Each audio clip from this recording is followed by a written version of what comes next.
La grenade humaine, c'est le titre de cette eau-forte signée Louis Icare, artiste et pilote pendant la guerre. Eros et Thanatos, l'amour et la mort. Pulsions inévitablement liées dans ce conflit insensé. Aimer vite, aimer fort, pour oublier l'obus ou la balle qui frappera demain. On quitte sa famille, on quitte son épouse, on quitte ses enfants. Lorsqu'on est au front, les camarades qu'on voit tomber, l'horreur de cette guerre, bah oui, l'amour, il faut bien s'accrocher à quelque chose pour ne pas basculer ou dans le désespoir ou dans la folie. Il ne faut pas oublier le nombre d'hommes qui ont basculé dans la folie ou dans le cynisme le plus terrible.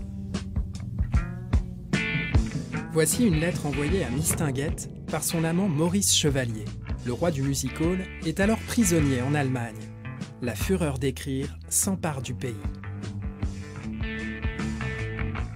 Il y a eu des milliards de lettres échangées à cette époque-là. La richesse épistolaire, ça on a du mal à l'imaginer aujourd'hui. On écrit.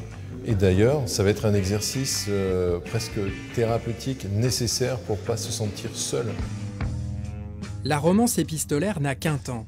Ces hommes sur un fil se précipitent au bordel quand ils ne sont pas au front. L'armée organise leurs ébats pour éviter que les maladies vénériennes ne déciment les troupes. Les prostituées sont suivies par des médecins. La syphilis ne passera pas.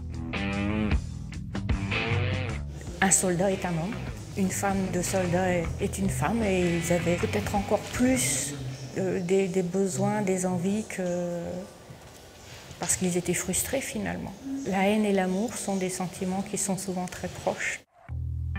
3 millions de veuves, des générations fauchées, et cette question lancinante, comment trouver un mari après la guerre?